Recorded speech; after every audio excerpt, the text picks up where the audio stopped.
네, 안녕하십니까. 오늘 말씀은 그 시편 124편부터 127편까지 읽겠습니다.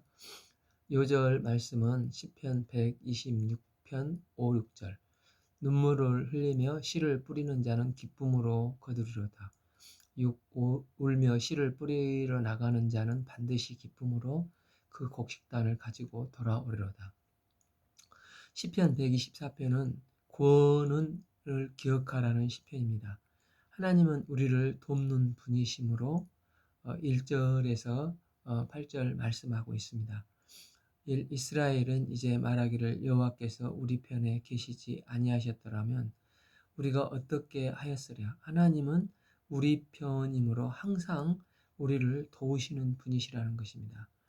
어, 지난 시간 시편 121편 1, 2절에서도 하나님은 도우심으로 그 에젤이라고 했습니다.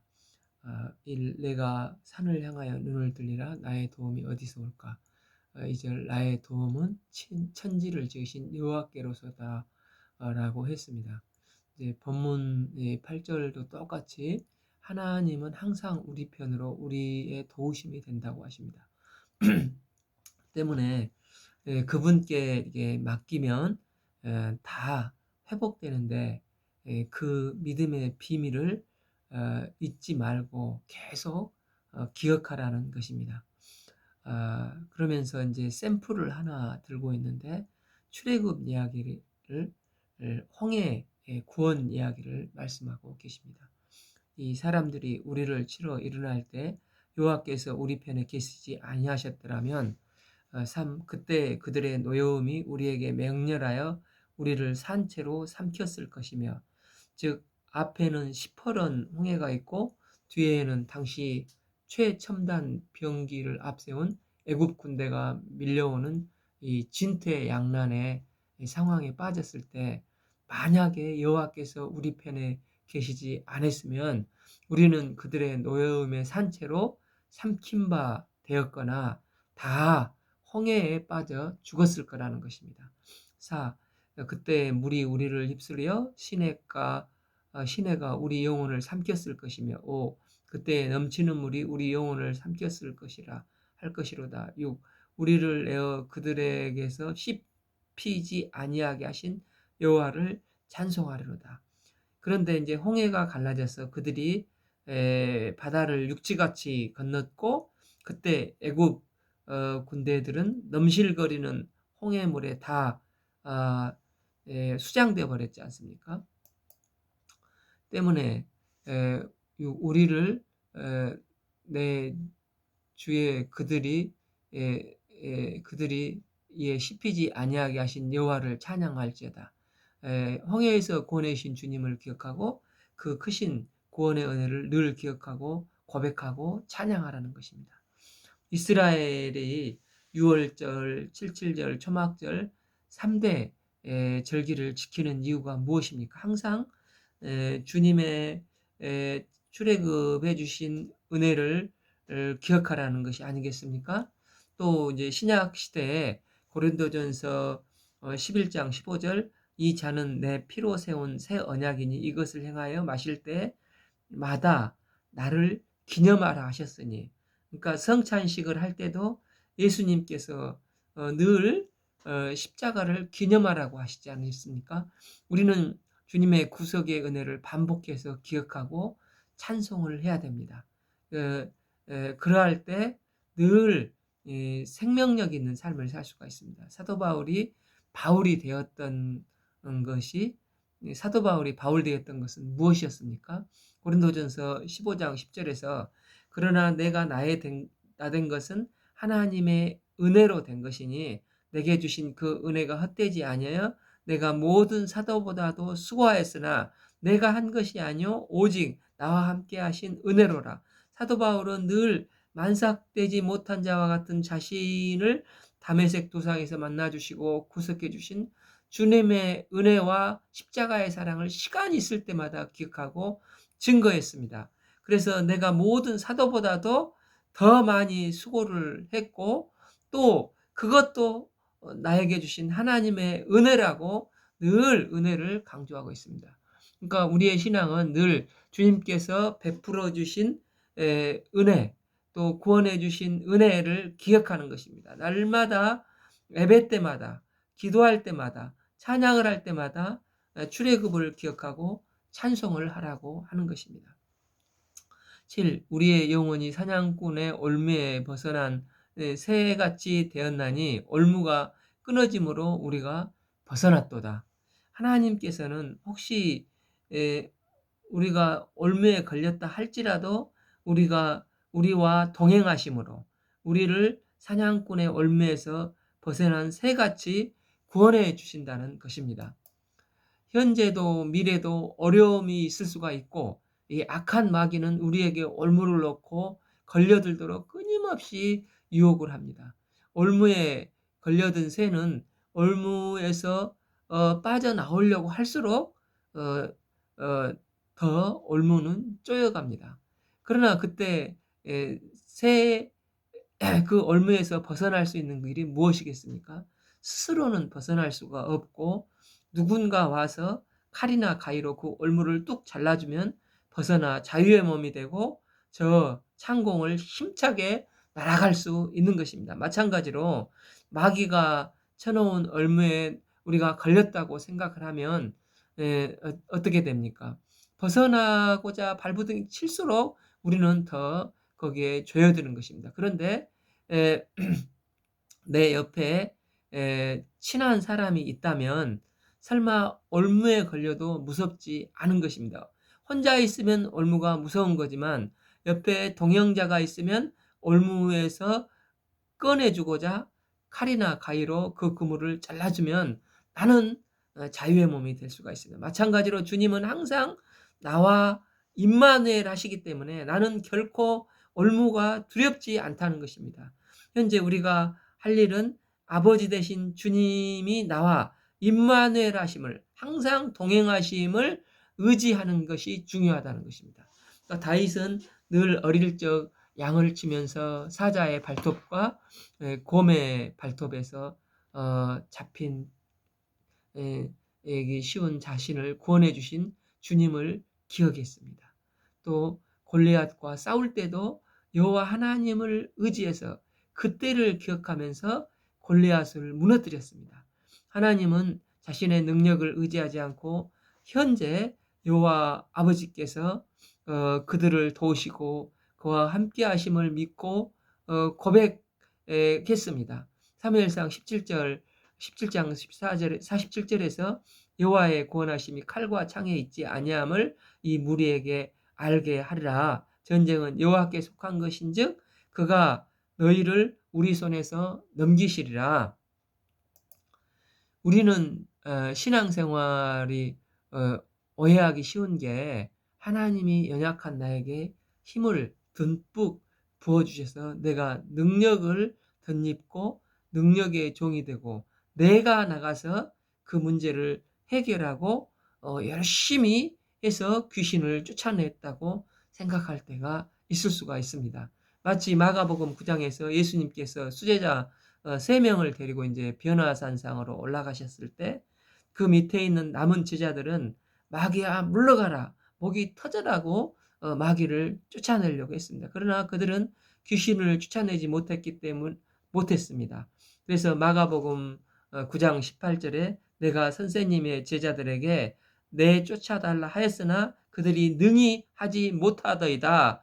그러니까 사람들에게 창피만 톡톡히 당했습니다. 왜 그렇습니까? 결국 현재도 나와 동행하시는 주님을 믿지 못하고 나도 이런 능력 있는 자라는 것을 증명해보고 싶었기 때문입니다. 그러니까 축구 선수가 지난번에 이긴 경험이 있으니까 이번에도 이길 수 있다. 그런 확신을 못하지 않습니까? 우리는 주의 능력이 내게 임해서 결국 내가 싸운다고 하면 늘 부담스럽습니다. 우리 신앙생활도 마찬가지입니다. 내가 능력을 받아서 내가 이기는 게 아니라 주님께서 현재적으로 나와 동행하시기 때문에 임마누엘 하시기 때문에 이기는 것입니다. 그래서 본문은 주님이 나를 도우신 것을 기억하라. 이 올무에서 저기 나와 동행하신 주님께서 이 칼로 나를 잘라주시기 때문에 현재도 여전히 임마누엘 하시기 때문에 그것을 기억하면 이긴다는 것입니다. 과거에 왜 이겼냐면 하나님이 함께 하시고 동행하셨기 때문에 이긴다는 것입니다. 때문에 그 경험을 통해서 내가 뭔가 열심을 내려고 하면은 안 되고 지금 이 순간 하나님이 나와 함께 동행하신가를 체크를 하고 우리가 한없이 부족해도 지금 순간 하나님이 함께 하시고 동행하시면 우리는 올무에서 벗어날 수 있다는 것입니다. 주님이 나와 함께 하시면 지금 피곤하다면 주께서 은혜를 부어주셔서 새 힘을 주실 것입니다. 주님께서 함께 하시면 또 증거된 말씀으로 변화시킬 수도 있고 하나님이 나와 함께 하시면 하나님이 일을 하시지 않습니까? 병자를 만나도 고치시기도 하고 또 나중에 고칠 수도 있습니다. 하나님의 뜻대로 나를 도구로 사용하시는 것입니다. 하나님이 함께 하시면 지금 당장 귀신을 쫓아내기도 하고 주님이 원하시는 대로 합니다. 나는 모든 것을 하나님에게 맡기기 때문에 나는 도구일 뿐입니다. 내 능력으로 하는 게 아니라 하나님의 능력으로 하시는 것이 아닙니까? 함께 하시기만 하면 나는 아무 걱정할 필요가 없고 하나님 앞에서 편히 평안함을 가지고 할 수가 있습니다. 우리가 딱 한 가지 확인할 것은 지금 이 시간 주님께서 나와 함께 하시는가를 체크하기만 하면 되는 것입니다. 주님이 임마누엘 동행에 축복이 있으면 악한 마귀를 능히 물리치게 해주시고 여호와께서 동행하시면 좀 홍해의 바다를 건널 수 있게 해주시고 주께서 동행하시면 어떤 올무에서도 나를 건져냈을 수가 있습니다. 우리가 주님의 동행하심으로 임마누엘의 축복을 누리기를 기도합니다. 시편 125편은 하나님을 인정하고 마귀를 무시하라는 내용의 시편입니다. 1. 여호와를 의지하는 자는 시온산에 흔들리지 아니하고 영원히 있음 같도다. 하나님을 의지하면 흔들리지 않고 반면 세상을 의지하면 결국 흔들리고 넘어지게 된다는 것입니다. 유행가 가사에도 힘겨운 날에 넘어져 떠나면 비틀거리는 내가 안길 곳은 어디에. 그러니까 사람인 연인을 의지하면 결국 떠나게 된다는 것입니다. 그러나 주님 품에 안기면 비틀거리지 않습니다. 때문에 우리가 진정 의지할 대상은 사람이 아니고 하나님이십니다. 하나님을 의지하면 시온산이 요동치 아니하고 영원히 있게 됩니다. 이 산들이 예루살렘을 두름과 같이 여호와께서 그의 백성을 지금부터 영원히 두르시리로다. 하나님을 의지하면 영원히 요동치 않는다는 것입니다. 그런데 종종 세상을 의지하고 악한 자가 영향력을 미치게 되는데 그 이유가 무엇입니까? 그것은 우리가 허락하고 인정하기 때문입니다. 이제 악인의 규가 의인들의 땅에서는 그 권세를 누리지 못하나니 이는 악인들로 하여금 죄악에 손을 대지 아니함이로다. 이제 그 선교 막 나왔을 때 이제 뉴스를 통해서 들었는데 그 1999년 4월 20일에 콜럼바인 그 미국 고등학교에서 캐시 버넬이 괴한들이 침입해서 총을 들고 예수님을 안 믿는다 하면 살려주고 만약 예수님을 믿는다 하면 죽이겠다고 이 사탄 숭배자들이 이렇게 위협을 했습니다. 그때 이제 그 영향력을 인정하니까 대부분은 부들부들 떨면서 하나님이 없습니다. 이렇게 했습니다. 그 폭력의 힘을 인정하니까 다 죽었습니다. 그러나 캐시 버넬이 나는 그 망설임 없이 나는 정말 예수님을 믿어 뿐만 아니라 너희도 그 길을 가야 해. 당당히 말을 하니까 두 괴한 중에 한 명이 부들부들 떨면서 오줌을 지렸다고 합니다. 물론 이 캐시 버넌이 죽었지만 그때 하나님의 임재를 느꼈다고 합니다. 그래서 10대를 중심으로 해서 국기 개항 운동이 벌어졌다고 하는데 이 캐시 버널이 했던 것이 무엇입니까? 그 사탄교의 영향력을 인정하지 않는 것입니다. 우리도 마찬가지로 세상의 모든 악한 것들에 대해서 인정하지 않으면 아무것도 아니고 그것은 종이 호랑이에 불과할 뿐입니다. 네, 다윗이 골리앗이 40일 동안 조석으로 이스라엘을 무시하고 조롱을 하니까 그 위협에 이스라엘이 그것을 인정을 하니까 어, 부들부들 떨고 있었지 않습니까?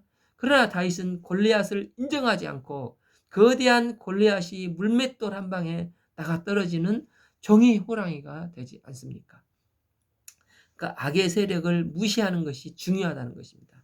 자, 여호와여 선한 자들과 마음이 정직한 자들에게 선대하소서. 오 자기의 굽은 길로 치우치는 자들을 여호와께서 죄를 범하는 자들과 함께 다니게 하시리로다.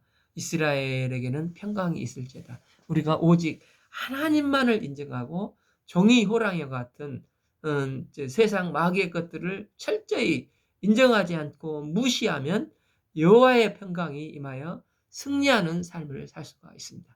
저희가 그런 삶을 살기를 기도합니다. 126편은 울더라도 시를 부르면 기쁨으로 단을 거둔다는 시편입니다. 우리가 이제 인생을 살다 보면 기가 막힌 경우, 경험해 보지 못한 힘든 경험을 겪을 때가 있습니다. 생각지도 못했던 일들이 벌어집니다. 사랑하는 사람과 갑자기 사별을 한다든지 또 사업의 위기에 어쩔 수 없는 파산 직전까지 놓이기도 합니다. 먹고 살만하니까 또 좀 예기치 못한 질병이 찾아와 여러 가지 힘든 경우가 있습니다. 또 우울증을 감옥이라고 하는데 빠져나와야 한다는 것을 알면서도 점점 빠져나오지 못하고 깊어지는 기막힌 상황에 빠져드는 경우도 있습니다. 그런데 이제 오늘 본문은 70년 동안 바벨론에 끌려가 포로 생활을 이제 하고 있었지 않습니까? 자기의 힘으로 빠져나올 방법이 전혀 없게 됐는데 그런데 그곳에서 이제 예배만 좀 눈물로 드렸는데 하나님께서 포로 생활을 친히 개입하셔서 해방시켜 주시고 이제 이스라엘이 돌아올 때를 배경으로 하고 있습니다. 그러니까 선조들이 이제 70년 전에 예루살렘에서 바벨론까지 그냥 굴비 엮듯이 끌려간 한 맺힌 그 길에서 이제 에레미야 예언대로 70년 만에 다시 바벨론에서 이제 BC 538년 예루살렘으로 돌아오는 길을 배경으로 하고 있습니다. 1절 여호와께서 시온의 포로들을 돌려보내실 때 우리는 꿈꾸는 것 같았다. 이게 꿈이냐 생시냐. 포로에서 돌아온 사람들은 너무 기뻐해서 그 기쁨을 참지 못하고 막 웃음이 터져나오고 감격한 것입니다. 2절 그때 우리 입에서 웃음이 가득하고 우리 혀에는 찬양이 꽉 찼었도다. 그때 문나라 가운데서 말하기를 참 여호와께서 그들을 위하여 큰 일을 행하셨도다 하였도다. 내가 한 게 아니고 하나님께서 하셨다는 것입니다. 주가 일하셨다 하면서 그들은 주님을 찬양하며 감격하면서 돌아오고 있습니다. 사 여호와여 우리의 포로들을 남방 시내들 같이 돌려보내소서. 당시 끌려갔던 포로들이 약 100만에 육박한다고 했는데 돌아올 때 사람들은 그때 5만 정도였습니다. 그래서 나머지 백성들도 이 520km나 되는 이 사막을 통과해서 남방의 시내들과 같이 돌려보내셔서 이 기쁨을 함께 누리게 해주셔서 이 중보 기도를 드리는 것입니다. 근데 이제 여기서 고난이 끝나는 것은 어려움이 끝나는 것이 무엇입니까? 운다고 다 되는 게 아닙니다. 울더라도 씨를 이제 뿌리자는 것입니다. 눈물을 흘리며 씨를 뿌리는 자는 기쁨으로 거두리로다. 울며 씨를 뿌리러 나가는 자는 반드시 기쁨으로 그 곡식단을 가지고 돌아오리라. 그러니까 70년 전에 우리 이스라엘이 왜 멸망했는가? 조상들이 우상 숭배하고 불의를 행하며 하나님 보시기에 심히 악한 죄악을 지었기 때문에 하나님께서 심판하신 것이라는 것입니다. 하나님께서 그것 때문에 심판하시는 것이지 바벨론 니네들이 강해서 망하게 한 것이 결코 아니라는 것입니다.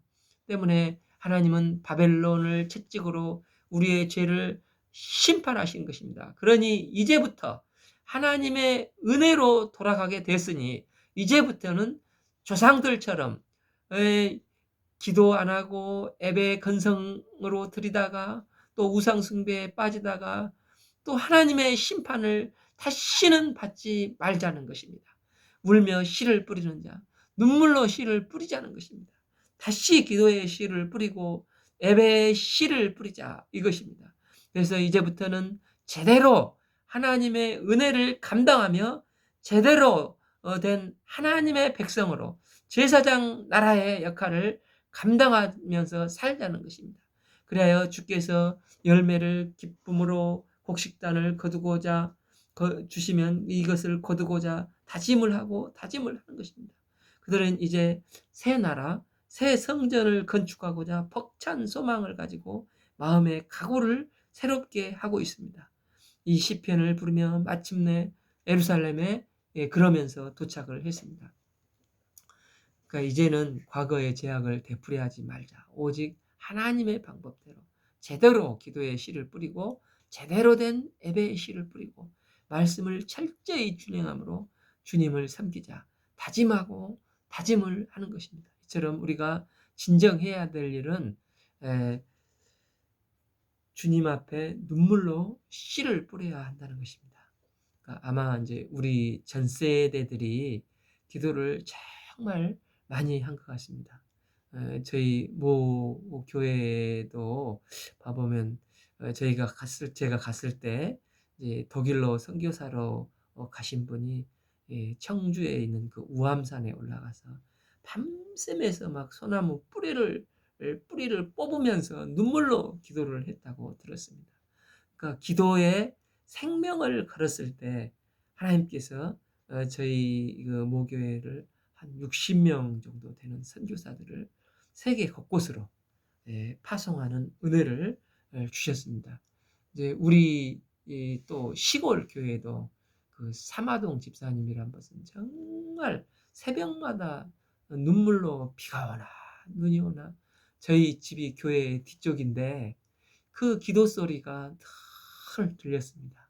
그러니까 우리 전 세대들은 이렇게 기도를 드렸습니다. 그래서 우리 세대를 보면 그분들을 능가하지는 못하지만 우리도 그분들의 기도의 유산을 이어받아서 열심히 침을 튀기면서 막 기도를 했던 것을 기억을 합니다. 그러니까 수양관을 쫓아다니면서 또 지하실 교회에서 눈물로 기도를 했던 것 같습니다. 그러나 요즘은 이제 코로나 전국이어서 그런지 젊은이들 사이에 기도가 많이 메말라 가고 있는 것 같습니다. 안식년 때 이제 가보니까 제가 이제 그 안식년에서 선교단체에 있었기 때문에 교회를 좀 배우고자 100개 교회를 다니면서 주보를 모으고자 이렇게 하면서 장사를 하러 가는 데마다 교회를 갔습니다. 그러니까 그 10시 반까지 장사를 하고 또 이제 거적대기를 덮어놓고 이제 11시 예배를 참석하고 또 그곳에서 교제하고 와서 다시 장사를 하는 이제 안식년 기간이었기 때문에 그랬는데 젊은이들 가운데 기도의 종이라는 별명을 듣고 막 기도하는 종들을 별로 보지 못했던 것 같습니다. 그러니까 기도는 쌓여야 한다는 말이 있지 않습니까? 기도가 메마르면 미래가 없습니다. 평상시 눈물로 기도의 단을 쌓고 엄청 기도의 단을 쌓고 쌓으면 그게 이제 그 힘이 위기 때에 그것을 극복하는 일어서게 하는 힘이 있다는 말이 있습니다. 그러니까 부모가 눈물로 씨를 뿌리며 기도할 때 자녀들이 돌아오고 이 시대의 젊은이들이 살아나고 그들을 통해서 선한 영향력이 흘러가기 시작합니다. 그래서 암브로스는 기도의 자녀는 결코 망하지 않는다고 했지 않습니까? 기도를 쌓는데 그 가문을 살리게 되고 눈물로 기도의 달을 쌓을 때 새벽 이슬과 같은 젊은이들을 통해서 이 나라가 부흥을 하게 되는 것입니다.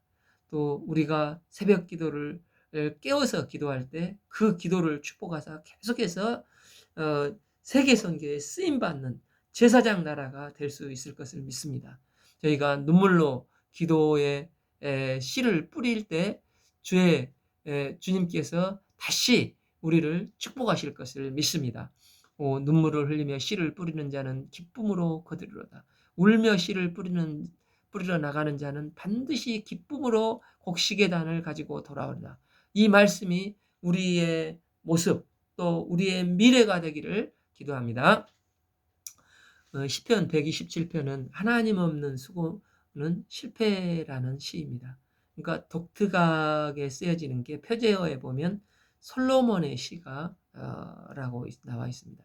솔로몬은 하나님이 있고 없고 차이를 극명하게 경험했던 사람입니다.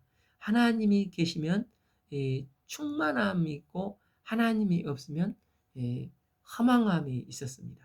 솔로몬이 쓴 전도서 1장 2절에서 전도자가 이르되 헛되고 헛되며 헛되고 헛되니 모든 것이 헛되도다. 헛되다는 말이 5번이나 강조되어 나오고 있습니다. 그러니까 하나님 없는 세상은 이처럼 헛되다는 것입니다. 그런데 이제 마지막 결론이 어떻습니까? 전도서 12장 13절 결국은 그걸 다 들었으니 하나님을 경외하고 그의 명령을 지킬지어다. 이것이 모든 사람의 본분이다. 이렇게 말씀을 하고 있습니다. 마지막 인생의 결론이 하나님이 없으면 헛됨인데 하나님을 붙들고 경외하면 그 명령을 지킬지어다. 이게 우리의 본분, 즉 무조건적인 임무라고 말을 하고 있습니다. 그러니까 해도 되고 안 해도 되는 게 아니라 반드시 해야 한다. 이 듀트, 영어로 듀트가 반드시 해야 할 임무라는 말이지 않습니까? 하나님이 계신지 안 계시지 않으면 다 헛것이라는 것입니다. 인간에 대해서 여러 가지를 이제 묘사를 우리는 하는 것을 고등학교 윤리 시간에 기억하기를 인간은 도구적인 인간, 도구를 만드는 존재라고 배웠던 것이 생각이 납니다. 이처럼 인간은 끊임없이 뭘 만듭니다. 그런데 그게 다 나를 위해서 뭔가 만듭니다. 내가 편리하기 위해서, 내가 만족하기 위해서 끊임없이 이 바벨탑을 쌓듯 새로운 것을 만들어내는 것입니다. 언젠가 이제 인터넷을 보니까 20세기 최고의 발명품이 뭐냐 할 때 어떤 사람은 세탁기라고 말을 했습니다. 근데 곰곰이 생각해 보니까 맞는 것 같습니다. 이제 어릴 적 어떤 만화에서 서울에 올라와 이제 첫 월급을 받아서 시골에 고생하시는 어머니에게 이제 빨래를 하는데 고무장갑을 끼고 이 빨래를 하시도록 선물할 꿈을 꿨다는 내용을 본 것이 있는 것 같은데 정말 그 시절에는 한겨울에 또 이제 맨손으로 빨래를 하시고 또 우리 어머니를 생각해 보면 정말 차가운 물에 빨래하시느라 고생하셨던 것을 기억합니다. 빨래하고 또 그 다음에는 또 다듬질하고 또 그걸 마르면 인두로 또 다리고 정말 쉽지 않았는데 그 어떤 통계에 보면 여성 노동의 3분의 1이 이 빨래에 그것을 허비했다는 말도 있습니다. 그런데 이제는 세탁기가 있으니 얼마나 자유롭게 됐습니까? 청소도 또 로봇 청소기가 간단하게 해결해 버립니다. 이제 휴대폰도 끊임없이 더 폴더폰까지 진화를 하고 있지 않습니까? 그런데 그래서 우리가 진정 행복해졌습니까? 이게 전부 다 정신 나간 사람처럼 휴대폰만 쳐다보고 있지 않습니까? 그 식탁 그 교제도 이제 그게 이제 어떤 사랑의 끈으로 이어지는 건데 그 교제도 사라지고 이 밥 먹으면서 각자 휴대폰 보면서 식사를 하고 있습니다. 이제 요즘 젊은 연인들이 만나기만 하면 할 말이 없다고 합니다. 아마 이제 카톡 문자로 할 말을 이미 다 해버렸으니까 할 말이 없어서 둘이 만나면 PC방에 가서 게임하고 있다고 합니다. 이게 이제 과연 행복한 것입니까? 이제 이게 옛날에는 그 아날로그 시대에는 손편지도 밤새 쓰고 상상도 하고 나름대로 운치도 낭만도 있었던 것 같은데 말입니다. 그러니까 작년에까지 제가 한국에 있을 때 보니까 코로나가 이제 물건을 만드는 모든 공장들이 그치니까 정말 오랜만에 파란 어릴 적에 봤던 하늘을 봤는데 정말로 참 보기 좋았습니다. 그러니까 하나님 없는 욕심과 욕망은 결국 이 자연을 파괴하고 독이 된다는 것입니다. 하나님이 빠져버리면 인간은 고장난 브레이크처럼 욕심에 빠져 끊임없이 질주해 나가기 때문에 오염되고 거침없는 쪽으로 망가지는 쪽으로 나가게 되는 것입니다. 그러니까 창세기 11장을 보면 하나님이 없이 바벨탑을 만들다 결국은 멸망하지 않았습니까? 이게 인간의 모습이라는 것입니다. 때문에 본 시편은 자신의 욕심을 쫓으면 망하지만 하나님이 계시면 그분 안에서 우리가 열심을 내고 수고할 때 열매를 맺고 풍성한 삶의 결과가 나온다는 것을 강조하고 있습니다. 여호와께서 집을 세우지 아니하시면 세우는 자의 수고가 헛되며 여호와께서 성을 지키지 아니하시면 파수꾼이 깨어 있음이 헛되로다. 그러니까 하나님이 없으면 다 헛됩니다. 그러나 하나님이 있으면 헛되지 않습니다. 이 너희가 일찍 일어나고 늦게 누우며 수고의 떡을 먹음이 헛되도다. 그러므로 여호와께서 그의 사랑하시는 자에게 잠을 주시도다. 평안을 주시고 결과를 주신다는 것입니다. 하나님이 함께 해주시면 이렇듯 세워주신다는 것입니다. 복이라는 것은 수고의 결과를 가지고 오는 것이 아니겠습니까? 그러니까 학생이 열심히 공부를 했으면 그 결과가 잘 나와 얼마나 좋습니까? 그러나 결과가 안 나오면 얼마나 허망하겠습니까? 또한 선생님은 선생님대로 열심히 가르쳤는데 결과가 안 나오면 얼마나 허망합니까? 농부가 열심히 했는데 가을에 결과가 안 나오면 얼마나 허망하겠습니까? 그러나 여호와께서 그의 사랑하시는 자에게 수고의 떡을 먹게 하시고 평안의 잠을 자게 하시고 결과의 열매를 주신다는 것입니다. 3. 보라 자식들은 여호와의 기업이요 태의 열매는 그의 상급이로라. 수고한 대로 열매를 거두는 게 복이요 상급이라는 것입니다. 4. 젊은 자의 자식은 장사의 수중의 화살 같으니 그것이 그의 화살통에 가득한 자는 복이 있도다. 그들이 성문에서 그들의 원수와 담판할 때 수치를 당하지 아니하리로다. 그러니까 이제 고대 사회에서는 자식이 많은 것이 큰 재산이고 풍성해지는 축복의 상징이었습니다. 그러므로 하나님께서 함께 하시는 자녀는 화살통에 있는 화살과 같다는 것입니다. 우리는 자녀를 캥거루 뱃속에 있는 마마보이로 키우면 안 되고 자녀가 지금 참 거친 세상이지 않습니까? 이 거친 세상을 자립적으로 뚫고 나가는 화살같이 키워야 한다는 것입니다. 자립이 뭡니까? 자립은 independence. 원래 자립은 dependence on God. 즉 하나님을 의지하는 게 자립이라는 영어의 어원이라고 들었습니다. 우리들의 자녀들이 하나님 한 분을 의지하고 화살 같은 자립적인 자녀들로 성장하여 하나님의 영광을 드러내는 화살로 쓰임받는 은혜를 덧입기를 기도합니다. 이것이 그 화살통에 가득 찬 자는 복되도다. 그들이 성문에서 그들의 원수와 담판할 때 수치를 당하지 아니하리로다. 오늘 말씀은 시편 124편에서 127편까지 읽겠습니다. 감사합니다.